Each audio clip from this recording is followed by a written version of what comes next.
이 하나님의 말씀은 단순히 영적인 양식, 그것뿐만 아니라 우리의 옷도 되어 주신다. 내 속의 가치관을 만들어 주시고 내 영혼을 덮어주는 그런 옷이 되어 준다 하는 것을 말하고자 하는 것입니다. 그래서 네가 사람을 취하리라, 이 말은 바로 우리가 하나님의 영광의 말씀은 그 말씀으로 사람의 아픔을 덮어주고 그 말씀으로 인간의 영의 갈 길을 비춰주고 양식을 줄 때 사람들이 거의 모인다는 것이죠. 그래서 사도행전 2장 37절 말씀에 보면은 그들이 이 말을 듣고, 이 말은 베드로의 설교 말씀, 오순절날 설교 말씀, 마음에 찔려 베드로와 다른 사도들에게 물어 이르되 형제들아 우리가 어찌할꼬 하거늘. 자, 지금 베드로는 하나님의 말씀을 받고 성령으로 받고 사도행전 2장 37절에서 설교를 한번 하니까 사람들이 쩔쩔매고 있어요. 무엇 때문에? 하나님의 성경 말씀으로 인간의 모든 깊은 마음속에 있는 것을 전부 다 칼로 자르고 분석해 보여서 말씀 앞에서 사람들이 벌거벗 만들어 됐습니다. 완전히 말씀 앞에 서니까 벌거벗었습니다. 자, 아담이 하나님의 말씀 앞에서 벌거벗어서 벌벌 떨었지요. 베드로가 똑같이 하나님의 말씀 앞에서 벌거벗고 벌벌 떨었지요. 이스라엘 백성들이 하나님의 말씀, 예수님의 말씀, 그 말씀을 오순절에 나누어 주니까 이스라엘 백성들이 그 말씀 앞에서 완전히 벌거벗은 존재가 되었다. 그래서 떨며 어찌할꼬 이 회개하는 것이지요. 이 말씀 앞에 사람들의 영의 그 역사가 이렇게 크게 나타나고 있더라 그랬습니다. 그래서 사도행전 2장 38절에 다음 같은 말씀을 하고 있습니다. 베드로가 이르되 너희가 회개하여 각각 예수 그리스도의 이름으로 세례받고, 받으라는 것 세 개 있습니다. 예수의 이름으로 세례를 받고 죄사함을 받고 그리하면 성령의 선물을 받으리라. 받는 것 세 개 딱 말하고 있죠. 첫 번째 회개하고, 회개하면 무엇을 받느냐? 세례 받으라 그랬죠. 세례 받으라. 두 번째는 죄사함을 받으라. 세 번째는 성령을 선물로 받으라. 말씀으로 우리가 하나님 앞에 발가벗은 사람들은 이와 같이 성령으로 우리에게 임하시는 말씀이 우리에게 옷이 되고 우리가 모든 것을 쉽게 하는 용서가 임하고 하나님 앞에서 새로운 가치관을 가진 그런 존재로 태어난다는 것을 말하고 있습니다. 그러니까 우리는 모든 사람들이 참으로 이 인간의 경험으로만 살다가 말씀 위에서 살 때 일어나는 현상이라는 것은 새로운 인간으로 그렇게 새로 태어난다는 것이죠. 그래서 우리는 하나님의 말씀이 없으니까 처음에는 다 미약한 존재입니다. 그와 같이 예수님의 말씀 앞에서 벌벌 떠는 발가벗은 그런 미약한 존재지요. 그러나 말씀이 있으면 점점 이렇게 적은 겨자씨 하나가 나무처럼 크게 자라는 것처럼 우리가 자라난다고 그랬어요. 그래서 욥기도 8장 7절, 욥기 유명한 말씀이죠. 욥기 8장 7절 여러분 다 아실 것입니다. 네 시작은 미약하였으나 네 나중은 심히 창대하리라. 이 말씀은 바로 무엇을 말하냐면 말씀이 우리를 성장시키는 음식도 되고 말씀이 우리의 옷도 되고 말씀이 우리의 힘도 되고 말씀이 인간 생명의 가장 중요한 힘이 된다, 요소가 된다라는 것을 이렇게 신구약을 통해서 다 우리에게 말하고 있습니다. 그래서 구약 성경에서 참 유명한 시가 하나 있죠. 시편 1장이죠. 시편 1장. 시편 1장에는 보면은 1장 1절에는 복 있는 사람은 악인들의 꾀를 따르지 아니하며 죄인들의 길에 서지 아니하며 오만한 자들의 자리에 앉지 아니하고.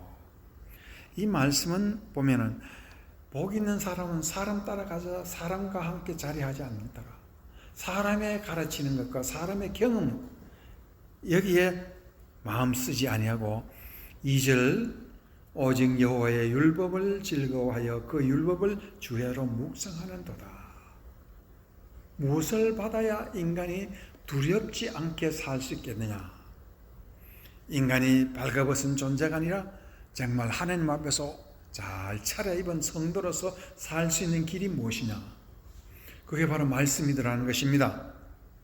그런데요, 우리가 이와 같이 하나님의 말씀 앞에서 살면은요, 참 놀라운 일이 벌어지는 것을 우리가 알 수 있습니다.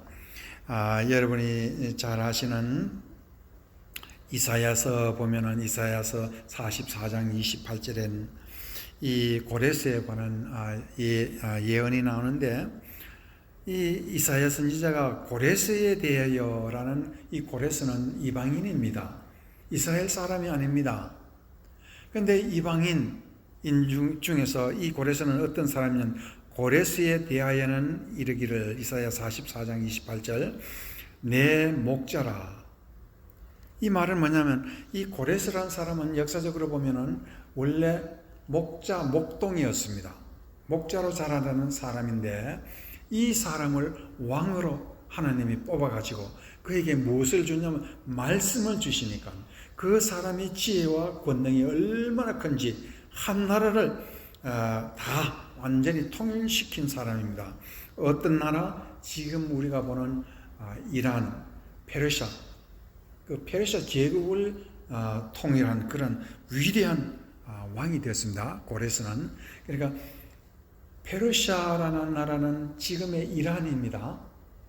이란은 다른 그 아랍 계통의 나라하고 완전히 다릅니다. 이건 페르시아 독립국입니다. 특별한 나라입니다.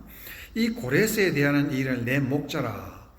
자, 보통 하나님이 얘기하는 목자라는 이스라엘 사람들을 왕을 두고 얘기하는데, 이 사람은 전혀 이방인 사람을, 그것도 천한 그런 사람을 뽑아서 나의 목자로 삼았습니다. 그가 나의 모든 기쁨을 성취하리라 했습니다.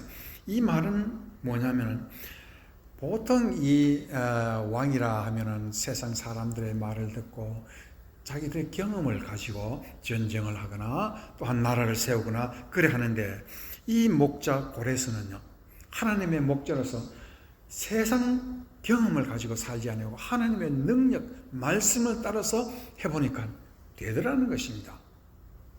자꾸 높아지는 것 하나님이 높여주시고 그가 큰 나라를 이루게도 하시고, 이 고레스가 어떤 사람이었느냐? 바로 70년간 남의 나라에 아시리아에 포로로 살던 유대인들을 전부 다 자유를 주어가지고 자기의 본토 이스라엘 나라로 보내준 사람이 바로 고레스입니다. 그러니까 고레스라는 사람은 이스라엘 역사에서 참으로 놀라운 사람인데, 여기서 우리가 한 가지 알아야 되는 것 있죠. 이란이라는 나라하고 지금 우리가 아는 이스라엘 원수지요. 그런데 원수 돼서는 안 되는 나라입니다. 왜냐하면 이란은 누구를 종의 시절에서 자기의 본토로 보내줬습니까? 해방을 주고.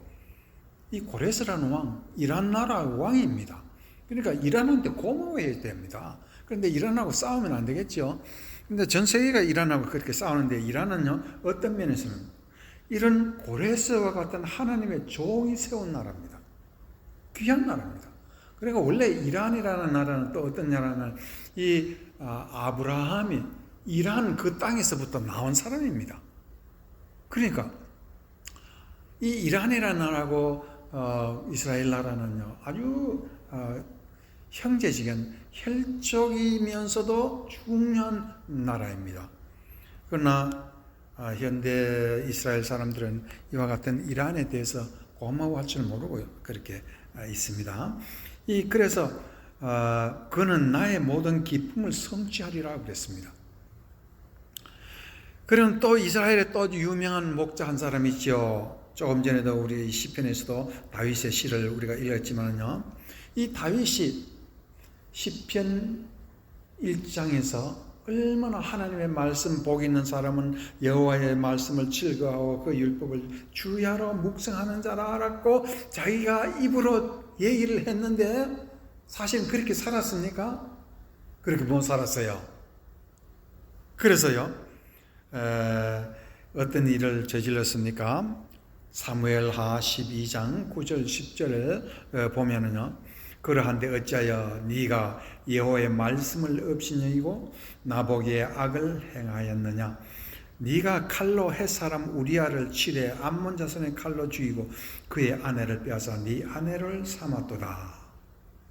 이제 네가 나를 없이 여기고 햇사람 우리아의 아내를 빼앗아 네 아내로 삼았은즉 칼이 내 집에서 영원토록 떠나지 아니하리라. 자, 그렇게 하나님의 말씀을 주야로 묵상하고 즐거워하고 하던 이 이스라엘의 목자 다윗은요 하나님의 말씀을 그대로 어겼습니다. 그러니까 하나님께서 다윗에 하는 말이 네가 여호와의 말씀을 없이 여겼다고 했어요. 하나님의 말씀을 없이 여겼다는 말은 말씀이 네를 영화롭게 하고 말씀이 네의 앞날을 다 좋게 이끌어 주시고 말씀이 너의 귀한 옷이 되고 하늘나라의 나라의 모든 천사 만군이 천군 만마가 너를 돕지 않았느냐? 그건 네 마음속에 말씀이 있었기 때문에 이와 같은 축복을 해주시고 네가 전쟁에 나가면 천사들이 나와서 너를 돕지 않았느냐? 그건 네가 알지 않느냐? 그것이 전부 다 뭐 때문이냐? 하나님의 여호와의 말씀 때문이 아니냐? 그런데 네가 내 말씀을 없이 여기느냐? 그리고는 그 뒤에 보면은 이제 네가 나를 없인 여겼다 그랬어요. 하나님의 말씀을 없인 여긴 것은 곧 하나님을 없인 여긴 것이다 했습니다. 그러니까 말씀의 의미를 그렇게 잘 알던 다윗도 하나님의 말씀을 이렇게 없인 여겼기 때문에 하나님의 심히 슬펐습니다. 그러나 다시 다윗은 회개하고 하나님 앞에 성령을 떠나지 말라고 성령을 붙잡고 그렇게 통곡하고 기도하고 눈물로 애원했기 때문에 성령님이 그를 떠나지 않고 있었습니다. 그리고 그 나라를 지켜주셨습니다. 여기서 우리는 말씀이 있는 자들을 위해서 예수님이 기도한다는 오늘 본문 말씀 참 중요한 말씀이지요. 그래서 우리는 이와 같은 오늘 예수님의 기도의 의미를 깊이 깨달아 알아야 되겠습니다. 우리가 다 같이 그 말씀을 한번 보겠습니다. 9절 말씀 내가 그들을 위하여 비옵나니 그들이 누굽니까? 말씀 받은 자들을 위해서 비옵나니 내가 비옵는 것은 세상을 위함이 아니고 내게 주신 자들을 위함이니 그들은 아버지의 것이 로소이다. 아버지의 것이 됐다는 뜻입니다. 얼마나 귀한 존재가 됐습니까? 이 말씀이라는 것을 없인 여길 때 인간에게는 진정 아무런 가치가 없는 존재입니다. 그래서 우리 하나님께서는 너희가 말세가 되면은 모이기를 귀히 여기라. 어떤 사람은 모이기를 없인 여기는 사람이 있는데 모이기를 힘쓰라고 그랬어요. 모이면 못합니까? 우리 예수 믿는 사람들이 모이면 못합니까? 말씀 배우는 거지요. 그래서 우리가 성경 말씀 배우는 이 주일이라는 것이 참 귀합니다. 그래서 한국에서도 귀한 장로님들이요 홍수가 나서 물이 너무 개천이 많아서 개천을 지나갈 수 없어서 온몸이 개천을 지나다 완전히 젖었는데요 그걸 지나가서 온몸이 다 젖고 그러면서도 교회 갔더니 폭삭 젖은 몸으로도 교회 갔더니 그 교회 목사님이 왜 늦었냐고 하나님 앞에 회개하며 제 장로님이 교회 주일 예배 바로 지키지 못한 것을 하나님 앞에 기도했다 회개했다 그랬어요. 우리가 이 주님의 거룩하신 이 성전 일주일에 한 번 오는 거 아닙니까? 우리가 자주 오는 사람도 있겠지만 그래서 모일적마다 우리가 뭐를 해야 되느냐? 말씀을 우리가 깊이 배우고 듣는 것. 이렇게 말씀 사랑하는 사람을 하나님이 예수님이 사랑하고 그런 사람을 위해서 기도하시더라라는 것입니다. 그래서 오늘 우리가 이 말씀 9절 말씀 이 말씀을 위해서 오늘 이 거룩하신 예수님이 누구를 위해서 기도하고 왜 기도하고 그 기도의 목적이 무엇이냐? 기도의 목적은 말씀은 우리를 진리로 영광이 끝이 잘 되게 하지만은 이 세상 점 보는 사람은, 점 치는 사람은 반드시 그 끝이 나빠진다 하는 것을 이 성경 말씀을 통해서 오늘 배웠습니다.